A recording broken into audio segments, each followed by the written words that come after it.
Yes రేపే AP assembly budget సమావేశాలు అధికారంలోకి వచ్చిన తర్వాత తొలిసారి పూర్తి స్థాయి బడ్జెట్ ప్రవేశపెట్టబోతుంది కూటమి ప్రభుత్వం. అయితే ప్రతిపక్ష హోదా ఇస్తేనే అసెంబ్లీకి వస్తామంటున్న వైసీపీ నేతలు మరి బడ్జెట్ సమావేశాలకు హాజరవుతుందా లేదా అన్న అంశంపై తెగ చర్చలు నడుస్తుండగా వాటన్నిటికీ ఫుల్ స్టాప్ పెట్టేశారు వైసీపీ నేత వైవి సుబ్బారెడ్డి. ఎస్ బడ్జెట్ సమావేశాలకు వైసీపీ అధినేత మాజీ ముఖ్యమంత్రి వైఎస్ జగన్మోహన్ రెడ్డి సహా ఆ పార్టీ ఎమ్మెల్యేలు హాజరు కాబోతున్నట్లుగా స్పష్టం చేశారు. బడ్జెట్ సమావేశాలకు హాజరు కానున్న వైసీపీ ప్రతిపక్ష హోదా ఇవ్వాల్సిందే అని పట్టుపట్టే అవకాశాలు కూడా ఎక్కువగానే ఉన్నాయి. ప్రజా సమస్యలపై గొంతు విప్పేదే తామే అంటూ ప్రత్యక్ష హోదాను మళ్లీ ప్రభుత్వ దృష్టికి తీసుకెళ్లనుంది. ప్రతిపక్ష హోదా కోరుతూ ఇప్పటికే హైకోర్టులో వైసీపీ పిటిషన్ దాఖలు చేసింది. అయితే కౌంటర్ దాఖలు చేయాలని స్పీకర్ను హైకోర్టు కోరినా ఇప్పటి వరకు తన అభిప్రాయాన్ని మాత్రం చెప్పలేదు. జగన్ కు ప్రతిపక్ష హోదా ఇవ్వకుండా కూటమి ప్రభుత్వం అవమానిస్తుందంటూ వైవి సుబ్బారెడ్డి కూటమి ప్రభుత్వంపై కన్నెరు చేశారు. ఎవరేం చేసినా ప్రజా సమస్యలపై పోరాడేందుకు అసెంబ్లీకి వెళ్లాల్సిందేనని నిర్ణయం తీసుకున్నట్లుగా తెలుస్తోంది. పక్ష పార్టీగా మన ప్రజల పక్షాన్ని నిలబడి పోరాటం చేయడానికి చట్టసభల్లోకి పోవడానికి ఎప్పుడైనా శాసనసభ్యులకు కానీ పార్లమెంట్ సభ్యులకు కానీ అధికారం ఉంటుంది. కానీ మీరు వ్యవహరించే తీరు ప్రతిపక్ష హోదా ఇవ్వకుండా ఆయన అవమానపరిచే విధంగా మీరు ఇచ్చేస్తున్నారు. కాబట్టి ఈరోజు మళ్ళా ఈ రాష్ట్రంలో ఇన్ని సమస్యలు ఉన్నాయి కాబట్టి ఇప్పుడు తప్పకుండా పోయి ప్రశ్నించాలి అని ఆ నిర్ణయం తీసుకోవడం జరిగింది. కాబట్టి ఎవరికో భయపడో తోకముడిచో కార్యక్రమం ఆయన అప్పట్లోనే కాంగ్రెస్ పార్టీకి ఎదిరించి పోరాటం చేసిన ఆయన. ఇదే అంశానికి సంబంధించి తాజా సమాచారం మా అసోసియేట్ ఎడిటర్ ఈశ్వర్ లైవ్ ద్వారా అందిస్తారు. ఈశ్వర్ చెప్పండి, రేపు ఏపీ సమావేశాలకు వైసీపీ నేతలు హాజరు కాబోతున్నారు. ప్రతిపక్ష హోదా కావాలని డిమాండ్ ప్రభుత్వం ముందు ఉంచబోతుంది. అయితే ఈసారైనా వాళ్ళకి అనుకూలంగా డిసిజన్ వచ్చే ఛాన్సెస్ ఉందా?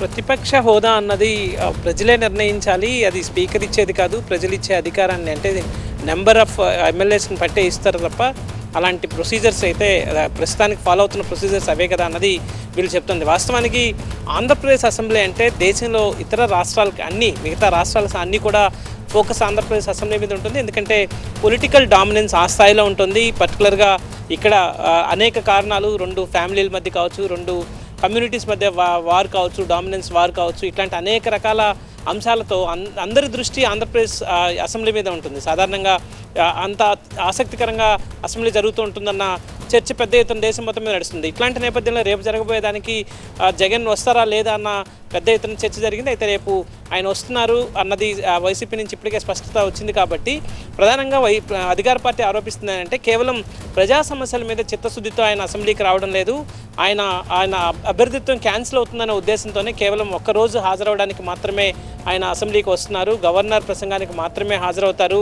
వరుసగా 60 రోజుల పాటు హాజరు కాకపోతే ఆయన ఎమ్మెల్యే క్యాండిడేచర్ని రద్దు చేసే అధికారం శాసన సభ స్పీకర్కి ఉంటుంది. ఆ స్పీకర్ ఆ విషయాన్ని ఇటీవలే బహిర్గతం చేశారు. కాబట్టి దాన్ని తప్పించుకోవడానికే వస్తున్నారన్నట్టుగా ఇప్పటికే ఆరోపణలని ప్రారంభించింది అధికార పార్టీ. అయితే అది ఇప్పటికే ప్రతిపక్షం చెప్తోంది ప్రతిపక్ష హోదా ఇస్తే ఆయన వచ్చే అవకాశం ఉంటుందన్నట్టుగా వాళ్ళు చెప్తున్న నేపథ్యంలో ప్రతిపక్ష హోదాకు సంబంధించి అయితే చాలా కేటగారికల్గా ఇప్పటికే అనేక వేదికల్లో అటు స్పీకర్ కానీ లేకపోతే ఇతర డిప్యూటీ స్పీకర్ కానీ వీళ్ళు చెప్తోంది ఏంటంటే ఇది కేవలం ప్రజల్లో ఎన్నుకునే దాన్ని బట్టి, ప్రజల మద్దతును బట్టే అది ఎవరు ఎక్కడ ఉండాలో నిర్ణయిస్తారు తప్పనిచ్చి, లేకపోతే శాసనసభ్యులుగా మాత్రమే కొనసాగాల్సి ఉంటుంది అన్నది అసెంబ్లీ వర్గాల నుంచి వస్తున్న సమాచారం. సో ఒకవైపు ఇట్లాంటి నేపథ్యం ఉన్న నేపథ్యంలో మరొకవైపు బడ్జెట్కి సంబంధించి చాలా కీలకం.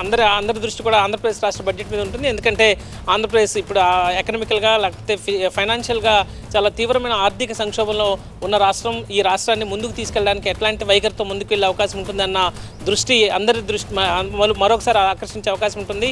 ఒకవైపు పొలిటికల్ కమిట్మెంట్స్ ఉంటాయి, వెల్ఫేర్ స్కీమ్స్కి అన్నిటికీ భారీగా నిధులను కేటాయించాల్సిన అవసరం ఉంటుంది. ఇప్పటికే సూపర్ 6లో 3 పథకాలని లాంచ్ చేశారు, మరొక 3 పథకాలు పెండింగ్లో ఉన్నాయి. వాటిని ఇప్పుడు చేస్తారా లేదా, వాటికి నిధులు కేటాయిస్తారా ఈ బడ్జెట్లో లేదా అన్న ఒక ఆసక్తికరమైన చర్చ జరుగుతూనే ఉన్న నేపథ్యం కనిపిస్తుంది. మరొకవైపు దీర్ఘకాలిక రాష్ట్ర భవిష్యత్తును దృష్టిలో పెట్టుకుని కొంత ఆర్థిక క్రమశిక్షణ పాటించాల్సిన అవసరం ఉంది. సో దానికి సంబంధించి క్యాపిటల్ ఇన్వెస్ట్మెంట్ని ఎక్కువగా పెంచే అవకాశాన్ని రాష్ట్రం పరిశీలిస్తోంది. ఇటీవల ముఖ్యమంత్రి ఒక సమావేశంలో మాట్లాడుతూ రాష్ట్ర భవిష్యత్తును దృష్టిలో పెట్టుకొని కొన్ని కఠినమైన నిర్ణయాలు తీసుకోవాలి, కొన్ని సంస్కరణలు తీసుకురావాల్సిన అవసరం ఉంది.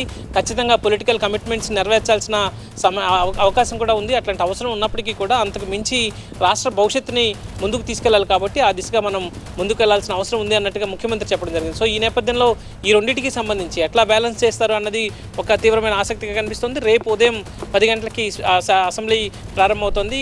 కంబైన్డ్ స్పీచ్లో గవర్నర్ 2 ఉభయ సభలను ఉద్దేశించి ప్రసంగించబోతున్నారు. ఆ తర్వాత సాధారణంగా ముఖ్యమంత్రి సమావేశానికి వచ్చే సందర్భంలో ఎన్టీఆర్ విగ్రహానికి ఆయన నివాళులు అర్పించి వస్తుంటారు వెంకటాపురంలో. కానీ రేపు అట్లాంటి అవకాశం ఉండకపోవచ్చు. ఎలక్షన్ కోడ్ అమల్లో ఉన్నందువల్ల నేరుగా ముఖ్యమంత్రి సమావేశానికి వస్తారు. ఆ తర్వాత ఇక్కడ ఉభయ సభల్ని ఉద్దేశించి ప్రసంగించిన తర్వాత రేపు మధ్యాహ్నం బీఏసీ సమావేశం జరుగుతుంది. బీఏసీలో ఎన్ని రోజుల పాటు అసెంబ్లీ జరగాలి, ఏ అంశాలని అసెంబ్లీలో చర్చించాలన్న దాని మీద మరొకసారి డిస్కషన్ జరిగే అవకాశం ఉంటుంది. ఆ తర్వాత వాయిదా పడుతుంది. రేపు 25వ తేదీ బడ్జెట్కి సంబంధించి గవర్నర్ ప్రసంగం మీద చర్చ ఉంటుంది, ధన్యవాదాలు తెలిపే తీర్మానం ఉంటుంది. ఆ తర్వాత 26, 27 సెలవులు ఉంటాయి. 28వ తేదీన బడ్జెట్ను ప్రవేశపెట్టబోతున్నారు. 28వ తేదీ ఉదయం రాష్ట్ర కేబినెట్ సమావేశం కాబోతుంది. ఆ సమావేశంలో బడ్జెట్ ప్రతిపాదనలకి ఆమోదం తెలిపిన తర్వాత బడ్జెట్ ప్రతిపాదనల్ని అసెంబ్లీకి సమర్పించబోతున్నారు ఆర్థిక శాఖ మంత్రి. అయితే ఈ మొత్తం సమావేశాలు 2 వారాల పాటు కానీ లేకపోతే 3 వారాలు నిర్వహించాలన్నది రేపు మధ్యాహ్నం జరిగే బీఏసీలో నిర్ణయించే అవకాశం ఉంది.